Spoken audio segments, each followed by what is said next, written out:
right, Swag Jeff, you ready? Let's do it to it, man.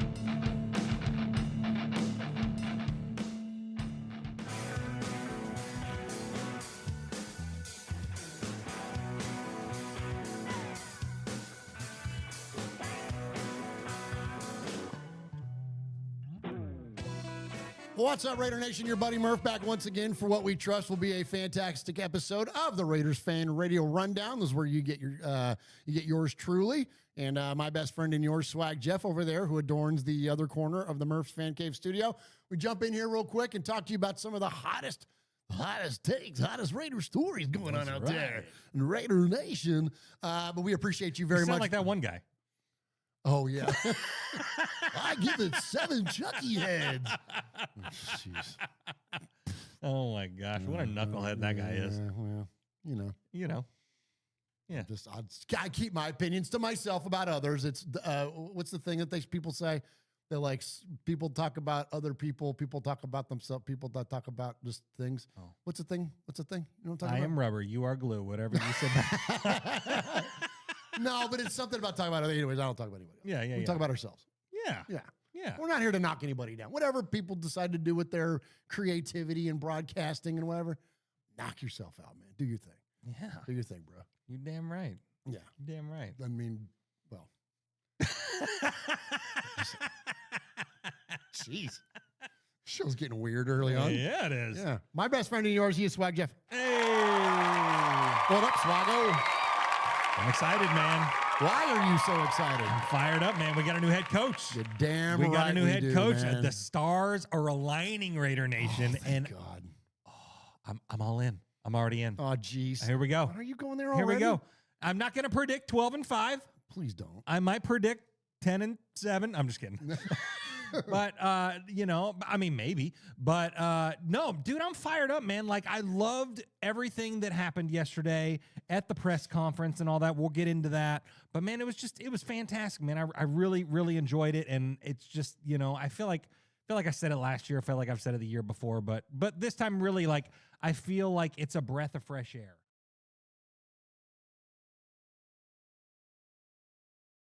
Of authority of who is in charge of who is going to be working with who. Like, you see everything lined up and all that and tied together nicely with a bow. And it just, man, it looks like it's going to work. The optics are good. I agree with you there. The optics definitely are good. And while I'm not being a sad sack and I'm not being negative and I'm not being, I don't know. It's just, I really want to believe. And I do believe, and like you said, I think that when you look at the way that the events have unfolded since early January for the Raiders, everything has been going in our favor. And while I do have the expectation that it is going to get better, it may not be in one season. It might. There certainly is the potential there.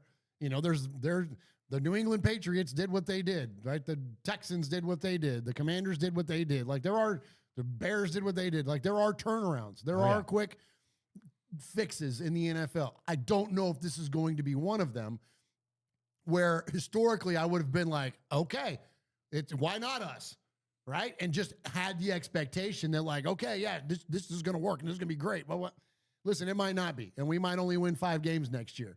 But if the optics continue to be what they are, then I'm with you, man. And my heart will be full as a Raider fan, because I'm looking at the way that you think about all the things that we asked for as fans, not that the organization is listening to us, but just the things that we've wanted for the Raiders and we've wanted them allowed on this show, is that we want them to have the first overall pick.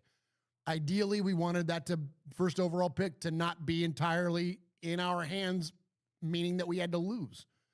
And so the Giants win in the last week of the season before the Raiders game, and we didn't have to root for them to lose. So those were 2 things that happened back to back. So then with that number 1 overall pick, it made the Raiders' situation favorable for a head coach. During the process, we were begging for Mark Davis to back out of the operational side of things when it came to the football on field thing. And we were wanting him to assign someone with the singular vision, instead of Mark consulting with groups and many people and these advisors and all that, give it to one guy or one person. He chose that person to be John Spytek. And while he does collaborate, obviously, and communicate with Tom Brady and with Mark as well, it was very clearly assigned to John. Then you have the Raiders cap space, and we have all the money that we're going to have, plus the NFL raised the cap space this year. Fast forward then to yesterday, the guy that we all wanted, the guy that they had their eye on early, gets named as the head coach. Mark Davis is not on the dais. He's not even there. Doesn't even speak to open it up. It is singularly John Spytek surrounded by Hall of Famers and Super Bowl MVPs, and then announces Clint Kubiak. So it's like, now what's That's significant. Bro, and we can get, yes, and let's get into that because, and I'll turn it over to you, because when you look at all the way that things have been going, if they continue to go that way, even if we have a 5-win season, I'm not going to be discouraged by it. I'm going to actually, because if we see the building blocks, we see the plan begin to unfold and to take shape and manifest and all that, like, okay, great. Then they're not going to lose me. They lost me when they came in guns blazing. Oh, well, we've always won 10 games, so we're going to win. Don't see a reason why we can't do it this year. And then fell on their fucking face. Right. Well, and then I'm like, oh, God, right. Raiders. Yeah. You know what I'm saying? Yeah. So all that said, but then circle back around to the press conference yesterday, because you're right. I think that spoke volumes. No, I think it really did. You know, it was wild to me to see someone not named Davis introducing a new coach. Is it the first? I think so. Has to be the first, other right? than the old days of the Raiders. Sure, yeah. But Eddie Erdelats or whatever. Like, you know what I mean? Yeah. Right, yeah. But no, it was Mark. He was in the He was in the back row. He was in the back row. So no, I think that was really significant. And you see that Mark has just, because, you know, I mean, I think we saw that was happening with Tom and John doing their thing, the hiring process, the memo that Mark Davis put out when he fired Pete Carroll and said, okay, I'm giving it to these guys and all that. But he demonstrated it yesterday. Preach. He demonstrated it in its full way because he was just like, hands off. All right, hey, y'all do your thing. And I thought it was really, really cool that they brought in folks like Marcus Allen, Jim Plunkett, you know, all these guys. The only one that we were missing right there was Freddie. I wish Freddie would have been up there. That would have been cool. Yeah. But, you know, nice consolation we had Charles Woodson and Mike Haynes. You know what I mean? Like, yes. and how Gannon. and what? Gannon. And Gannon and Howie, you know, like it was just a star-studded event, man. You know, I mean, I had a Raider thing going on, you know, but you know, it was just, but that was cool, man, you know, but like, you know, and Mark was asked about that after, like, hey, what was the significance of that? Like, why did you ask these guys to come? Like, these are Raiders. This is what it means to be a Raider. And so we wanted those people to embrace what we're doing here right now. And so I thought that was absolutely incredible. I looked at too, and not to interrupt you totally, but because finish off there, but like, I thought that also too was a show of force, much like you would think of like a country would show a military, the might of their military with a quote parade or whatever. You know what I mean? Like a show of force, like an outward act of like, here's 6 Hall of Famer / Super Bowl MVPs, or in Gannon's case, league MVP, and 3 Lombardi trophies, our general manager and our new head coach. It's like, this is what the Raiders are. And this is interesting because we talk a lot about the legacy of the Raiders and the history of the Raiders and the richness of that history and the championship legacy and all that, and the mystique and all that kind of shit. But you can't live there. And so we've talked a lot on this show about how do you take what the Raiders mystique was and have that apply to 2026 in the modern day NFL. This is what it looks like. Right. That's what it looked like. Now, they got to do it on the field, and that's where it's really important. But that to be a first step, the very first thing they've done as an organization since John Spytek, quote, took over the role of the head of football operations in conjunction with Tom Brady, Since that happened, this is their first thing they've done. Mark's in the back. Sandra Douglas Morgan is sitting there in the audience, right? Smattering of other players in there. Like, yeah, Genty was in there and a couple other guys. But what was the face of it? What was the on camera was those legends and the two new guys. I thought it was absolutely incredible. I thought it was I thought it was great. I thought that was really, and that's encouraging to me that if that's going to go that direction, because listen, man, no one's going to respect Mark more than I do. As a fan, there's no bigger fan for the Raiders than Mark Davis is. I understand that. And I understand that he attempted to do different things. He attempted to back himself out of things. He attempted to be have humility and different things. It just didn't work. Like right. it just didn't work. And I think that he's got enough wherewithal and humility or whatever to where he's just backing himself out. Now, could there be a financial component to that too? Because it's like, man, look, I'm getting older. Like eventually I'm not going to be around for this stuff anyways. So is that him beginning the process of just kind of starting to slowly remove himself from any of that? And I think that that's wise too, because this is going to be Brady's baby. And, the other, whatever, 2 or 3 minority owners that are there. Yeah. But then also, too, did you notice in some of the references, they referred it to as the ownership group? Yeah. Or it was Mark and the ownership group. It wasn't Mr. Davis. Right? 100%. And so that was a big change there, too. Yeah. Yeah. No, 100%. I think what really stood out to me during the entire press conference, and I loved it. I loved, the words that John Spytek said before, hey, we had our process. We were slow about this. And I think he even said it after the press conference because I was watching the Raider channel and that was absolutely incredible and stuff like that. But they had John on there and he was talking about, it was boring, but the good kind of boring. Like, they were doing their due diligence. They were taking their time with all this stuff. But I think what really stood out to me with Kubiak during this process is, he really, like, you could tell if you didn't know who Clint Kubiak was before, listening to the Carr brothers talk about it on their podcast or anything like that. This guy really is a silent killer.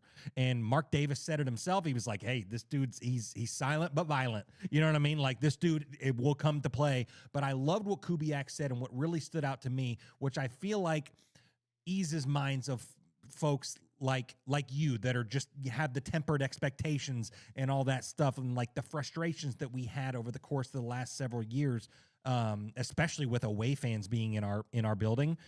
He said, I could tell you whatever I want to tell you. I could tell you that we're going to do this. I can tell you we're going to do that. But Kubiak said, I want to show it to you. I want to show you. We know that we've broken trust with Raider Nation. We want to earn that trust back. We want to earn that seat in Allegiant Stadium to be silver and black. You know what I mean? Like, I think that was so badass and so well said that, yeah, he can say whatever the hell, like what we've seen the past several coaches do, especially Pete, oh, we can win 10 games. We can do this. We'll do this. We'll do this. But obviously couldn't show it, didn't back it up. But like, for him to say, like, I'll tell you whatever you want to hear, but I want to show you. Like, I thought that was absolutely incredible. I agree. And I'm going to pull up, let's see. I tweeted it because I did a screen record when it happened, because this one, absolutely, I'm with you. This one resonated with me in such a big way. All right, here he goes. This is come on, play. Oh, geez, unmute it, Josh. There we go. It's really important to me that we're a gritty team, that the way that they were back in the old days. And how do we do that? Well, it's our silent tape. It's nothing that we say, it's what we do on the field, and it's what the silent tape speaks about our team. It's nothing that we say, it's what we do. I'm all about it. I'm all about action, enough with the, we'll see that it's like people that, like, I say this, like, sometimes people wear their resume on their shirt. And it's like, don't tell me all this cool shit that you've done. Like, I'm not impressed by it. Like, just do it. Just do it. You know what I mean? Like, don't tell me how cool you are. Just be cool. Don't tell me how funny you are. Just be funny. That's it. You know what I mean? Let me make up my mind. Let me determine that. 100%. You know what I mean? And I think that whether that was AP or it was Pete, Gruden to a certain extent, the freaking rah-rah, we're going to do this, we're going to do that, ill intent, violence, physicality, pain, all that shit.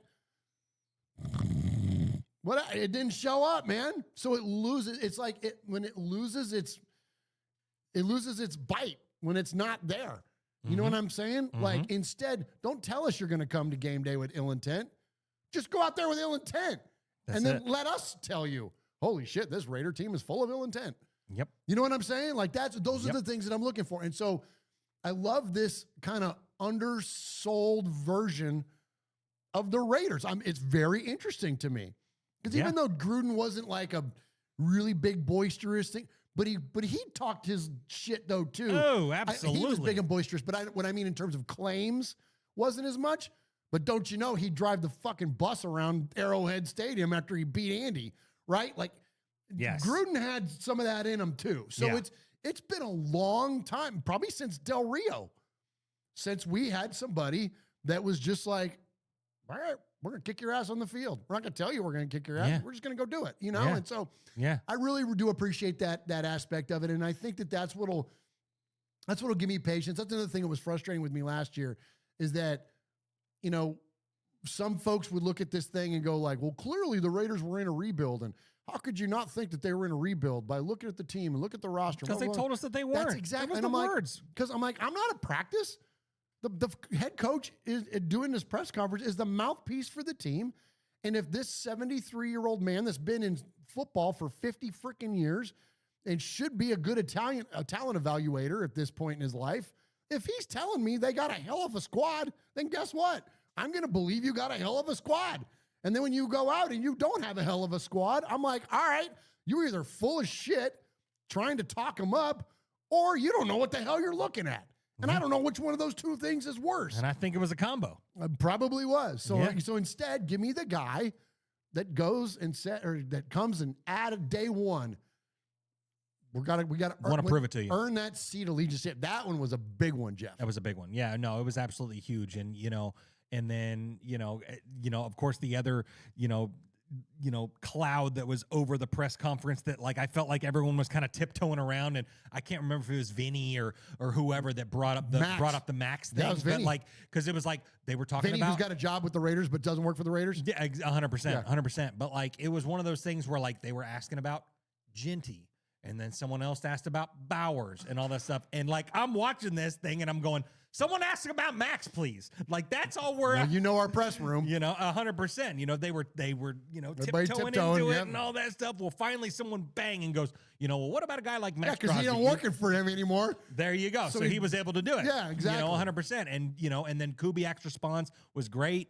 Both during the press conference and after when they had him on at the Silver and Black Productions studio or whatever, and they were talking like he was like he's what it means to be a Raider. He's a monumental piece. We want to see him grow in Silver and Black. He's an integral part of our plan moving forward and stuff like that. So when guys like Kubiak say that, when John Spytek says it, when Mark Davis says it, when Charles Woodson and Marcus Allen say it, that like he ain't going nowhere. I don't want to speak on his behalf. Charles Woodson was like, and Max, I'm sorry if I am, but like he ain't going nowhere. You know what I mean? And so hopefully that is the case because it seems like clearly they're talking. So I'm telling you, man, I think all these talking heads that have made up this rumor that Max, I saw another rumor going on this week about, they were saying that, Max told Tom Brady that he's never going to play another down in Silver and Black. And I'm like, where the hell did you get this information? It was like Rosenthal or something like that. I can't remember who that was. Wonder. Like, it's bullshit. It's all bullshit, man. It's all done for clicks. It's all done for likes. Yes, it's all done for 100%. Attention. I mean, and if you were wondering about that, just listen to Max Crosby on the Colin Cowherd show on The Herd. He literally said, yeah, I don't know why all these people are speaking on my behalf. It's all news to me. I'm good. He's rocking Raider gear in the freaking facility and all that stuff. He ain't going nowhere. I think not only did he learn his lesson on that front about like, not being outspoken about who he wants to be the coach and all that kind of stuff. I think he's just getting to a place in his life, and we all do with maturity. Sure. You get to a place where you're just like, you know what? I'm going to focus on what I can control. There you go. 100%. You know what I mean? He's 100%. got a rehab to focus on. He's got a family to focus on. Obviously he wants to be the best football player he possibly can be. Those are the things that he's concerned with. He's not concerned with vocalizing to the team. Listen, if he wants to be traded, the Raiders own his rights. Like, you want to sit out training camp and threaten and sit out and make it all about you and a spectacle and all that shit? Like, I just don't see Max going down that path. He's too much of a Kobe guy. He ain't gonna do that, man. I don't think he will. ain't gonna do that either. And I'm sure that there were some folks that were watching the press conference that were wondering, where was Max? I mean, because Max was there for Pete and Max was there for AP and where was Max? Where was Max? Where was Max? He was having coffee at 4:30 in the morning with Clint Kubiak. That's where he was. Yeah. He was having one-on-one time with his new head coach, and I love that. I thought, to me, that is just as monumental as him sitting next to Ashton Genty. There you go. I think it's bigger. I think it's a bigger deal that it's like, listen, Clint was there first thing in the morning. Max was there first thing in the morning, and they connected over a cup of coffee. It wasn't in public. It wasn't in front of cameras. It wasn't this, you know what I mean? There was no ceremony and pageantry behind it. Nope. It was a couple of guys that are freaking, absolutely insane about playing ball and coaching ball. Yep. Sitting down having a damn cup of coffee. Like, that spoke, I'm with you. That speaks way louder. That's perfect, yeah. Same thing with Bowers. Because they asked about Brock, he's like, where's Brock? And he's like, I don't know. I saw him earlier. I saw him earlier. Like, oh, cool. Like, yes. Mm-hmm. You know what I'm saying? That's what, to me, it was like, that's where I thought it was great that the legends were there. But I don't need to see all the new, all the newer guys now. I think it's cool. Yeah, it was cool to see Ashton Genty was there and hear Kubiak go, "What's up, bro?" Yeah, like, yeah. That's like, cool as hell. I think that was cool, but I don't think it's a necessary. I don't think that has anything to do. This is why I say this a lot too. Like, as fans, it's really arrogant for us to think that we have an idea of what's going on inside Henderson. You don't know what these guys are talking about. Everyone is talking. All their offices are there. The facility is there, wide open for the players. Like, people are chatting in the hallways. They're chatting in the meeting rooms. Like, this thing is not like, it's not this cryptic thing that like the media tries to portray it is. And that, and I know that it happens in sports. And I understand too, especially with the younger generation, some of y'all love to communicate cryptically over social media. Like, that's not my thing, but I understand it is with the thing with a lot of younger folks, okay? So I'm not saying it doesn't ever happen. But what I am telling you, though, when you're in the workplace, there's a lot more people chit-chatting and talking and communicating than you think. You know what I'm saying? And the fact that Max was so outward in his media appearances during Super Bowl week, I thought that told you all you need. Because if he really was... So, like, you think about, like, when Myles Garrett was parading around last year during Super Bowl week, basically saying, I'm out of here. Somebody come get me. I'm done. I don't want to be a Cleveland Brown anymore. You get that or you get crickets. You get nothing. What you don't get is a guy popping onto different shows from the facility in Raider gear going like, nah, I'm cool. I'm good. Exactly. I'm just focusing on getting better. Exactly. You know what I'm saying? 100%. While I definitely think... I think we would also be ignorant to not believe the idea that they're listening. They'd be stupid not to. Sure. If the Detroit Lions come calling or Jerry Jones and the Dallas Cowboys come calling with an offer, if you're John Spytek, of course you're going to pick up the phone. Sure. You have to. One of the big reasons Tom Telesco got fired was because he didn't pick up the goddamn phone. Mm-hmm. Because he didn't think that there was going to be a possible move for him to make to get a quarterback. So he just wasn't fielding calls on trades. There you go. You damn dummy. Yeah. And guess what? He got fired a year later because of it. Yeah. Because of that. So, of course, John Spytek is going to be answering the phone. Now, what do those conversations consist of? I don't know if he's getting calls from Howie Roseman or whoever the hell else, other GMs around the league, John Schneider, whatever, and they're like, hey, kind of thinking about this and this for compensation for Max. What does that do for you? Not really that much, but appreciate your call. Yep. He may hang up just as quick as he picked it up, but hey, you know what? Yeah, he's going to pick up the phone. That's it. And so I think that because of that people will take that as the Raiders are shopping Max Crosby. No, that's not shopping Max Crosby. It's doing due diligence because you never know. You might get some goofy fucking offer out there. Yeah, someone offer 4 firsts and a whatever and a player or whatever else. And it's like, all right, well, at a certain point, okay, I got to make a business decision here. And so you're going to do it. If somebody look, I don't want to sell my Corvette, but if somebody came and offered me triple the value for it, Let me find the keys. You know what I'm saying? Like 100%. Bye. Like, you know what I'm saying? I'm not that attached. Like, and so everything's got a price, right? So I think that's the spirit behind it. And because that's the spirit behind it, then the media runs with it and turns it into some big ass shit that doesn't even exist. Exactly. Yeah. Exactly. Yeah. All right, I got one more story for you. Okay, tell me. Swag Jeff. Yes, sir. I love Raider Nation. I love Raider Nation. Yeah, you do. I love everyone in Raider Nation, and I love the passionate fan base, Yes. and I love the energy that Raider Nation brings to their fandom because I believe it is unique in sports. I don't think there's any other. I'm sure there's some soccer team out there or somebody that would want to argue with me about it, but in my sphere and my sports influences that I've been around 53 years, no one does it better with more passion than Raider Nation. Mm-hmm. I think at also times Raider Nation can be a victim of its own loyalty. And if I hear one more person say the name Derek Carr in association with the Raiders' future, I'm going to lose my ever-loving mind. Sure. Y'all let Derek go. It's over. It's been over. He's not coming back. The Raiders are not going to trade for his contract. No. They're not going to take advantage of the rookie wage scale on a rookie quarterback and then bring in a $40 million a year quarterback. It would invite volatility in the locker room, not to mention the fan base. Derek's skills have to be diminished. Even if you think that he's still capable of playing in the NFL, he's coming off of an injury. Yes. And a severe one. Like, that ended his freaking career prematurely. Like, there's no, and not to mention the most overriding one to me is that you think Tom Brady's going to sign off on the guy that he referred to as that motherfucker? Uh-huh. You think that makes sense in your mind to quote mentor Fernando Mendoza? No. We already have a Stop it. mentor in the building. His name is Tom Brady. A freaking man. That's I it. can totally see them bringing in a quote bridge guy, somebody to shorten the learning curve because Kenny Pickett's gone.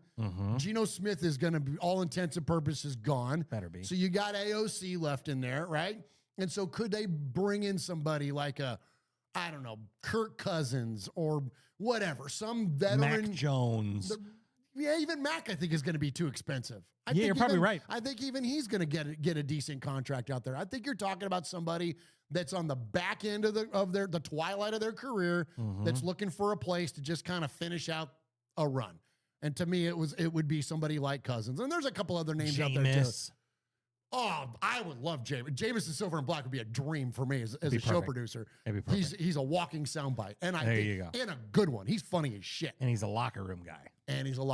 Now, you know what? That's a good one. See, somebody like that. I would love to have Jameis. How the hell of a quarterback room would that be? There you go. Freaking Mr. I don't ever say, I wouldn't say shit if I was standing in it. Aiden O'Connell. Jameis, could have his own late night show, and Fernando, the freaking, the Captain America. There you go. Guy, you know what I mean? There's just, oh my gosh, that'd be perfect. That'd be a good quarterback. That'd be fun. But anyways, but outside it, but can Derek Carr fit into those plans anyway? No. Is he going to come back as a quarterback coach?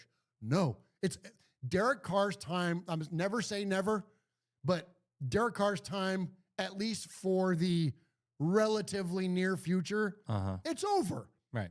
It's over. Now, if he decides to launch into a coaching career, could that be? I mean, sure, the Raiders have certainly employed plenty of ex-players as coaches. Sure. You know what I mean? Sure. Fred Bilenikoff, Art Shell, Willie Brown, Woodson, Rod. There's plenty of guys that have done that. So I wouldn't even necessarily be against that, but not while he's still got playing ability. And if he's going to go be a Jet or go be a whatever, let him go off. Why is he so polarizing like that? Excuse me. I feel like he is, for whatever reason, like he's linked to a lot of teams. Like, oh my gosh, Derek Carr, his former quarterback coach, is now a coach for the Jets. Like, oh, there may be some interest there. Like, oh my gosh, Derek Carr hugs some dude in Denver, and now the Broncos might be interested. like what the fuck? Like, it's Derek. Like, why is he so why is everyone clamoring for a guy like, okay, like he's a nice guy, fair quarterback, Been out for a year and a half. He's injured. Like, stop it. Stop it. Let him podcast with his brother and call it a day. And then he'll come back in 3 years and light the torch. And then in 3 to 5 years, he might be a quarterback coach somewhere if he's not making $1 million podcasting with his brother, because that's a good show. It's a good show. They do a good job. I enjoy that show a lot. I like David on that show better than I like him on NFL Network. I can't stand David on the NFL Network. I don't love him on NFL Network at all. On that show, it's perfect for him. It is. It is. He vibes with his brother. It's good stuff. They're funny. I dig that. I dig it a lot. Derek's good on the microphone. Always has been. Oh, that's true. Always has been. I mean, but now in this format where he's a little more loose, it's not team speak, Derek. It's not, you know what I'm saying? Like, and I know he's a preacher, and so I mean, and I've heard some of his sermons and stuff, and he's very good at that too. Yeah. But like that kind of loose thing that they got going on with his brother there, I'm with you. It's and listen, Derek is an incredibly smart guy.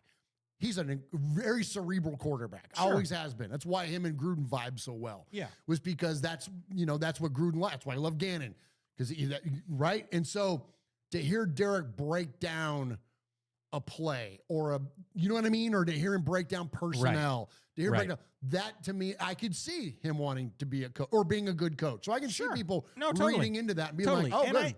And I think that a lot of people, the thing with Derek may not be the play on the field. I think people are clamoring for someone that loves the Raiders as much as they do. Which is why people like Which Gruden is why people like Gruden still. It's why people like Derek still. It's why so many people don't want to see Max Crosby leave, because after that, who do you got? Who do you got? Oh. You know what I mean? You don't have anybody. You don't have anybody. You don't have anybody that reps the Raiders. That reps the Raiders that way. And so like I think that's why, because Derek is such a good ambassador still for Raider Nation. Like, he doesn't talk about Saints fan. He doesn't talk about any of that kind of stuff on his show or any of that kind of stuff. It's Raiders, man. He's all Raider, dude. So I get where fans are coming from when they say, "Oh, we should get him back.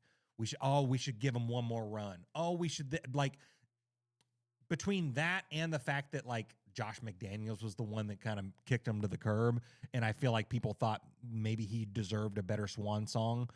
Which I don't know where I stand exactly on that. Probably somewhere in the middle. Same, because I think moving on from him was the right move. The way they handled it. The timing was weird. The timing was weird. The way that they handled it, and then what they did as a follow-up. Right. Awful. Like, awful. And that's so many things with decisions when it comes to the team. It's like, or like, I think about like the Khalil Mack situation. It was like, all right, the reasoning behind everything was sound. Yeah. What they did as a result was a steaming pile of dog shit. It was stinker, awful. Yeah. And so was it right to want to move on from Derek at that point? I agree. It did make sense. Giving him an unceremonious benching with 2 weeks left in the season when you didn't get any value for him after the fact. Like, why were you saving him from injury if you weren't going to cut him? If you're just going to cut him, like, what? That doesn't make any sense. Mm-hmm. Like, it was stupid. So the reasoning behind it was sound, but then the way it was conducted, and then the follow-up by signing Jimmy fucking Garoppolo. There you go. Talking about me hyping up something that unnecessarily, Ugh. But anyways, so point being, though, with that is that, I'm with you. I think that he got done raw. Mm-hmm. I think that he is still incredibly loyal to the Raiders. And I love that about him. Yeah. But I don't trust. And that's the end. And then the end. It doesn't have to go any further. We don't have to go in the end. Yeah. No. We can love him, and he can also not be anywhere near a football team anymore. Yeah. You know what I mean? Yeah. Yeah. He won't rock the helmet again, and that's okay. No, let him sit up in the booth with Mark Davis. There you go. On game day. Go up there, hang out with Charles and Freddie Blitnikoff and all those guys on game day. Hello. And Ice Cube and everybody else. Hello. Come back for Alumni Day when Raider Dad's in town. I'd love to meet him. Love to. You know what I mean? Yeah. Will you unblock me on Twitter, Derek? So that way. Oh my gosh! If you met him, That'd be so funny. Don't say that, I'd be pissed. I'll be like, "Why did you block me, man?" Hey, man, what the hell did I do? Yeah, what did I do? Yeah. There you go. Just because I got mad at you for throwing picks in the red zone. Yeah, for fumbling it out of the back of the end zone. What are you doing? Yeah. I got mad at you for chucking it in the dirt on 4th down. I got mad at you for throwing short of the goal line in the playoffs on 4th down.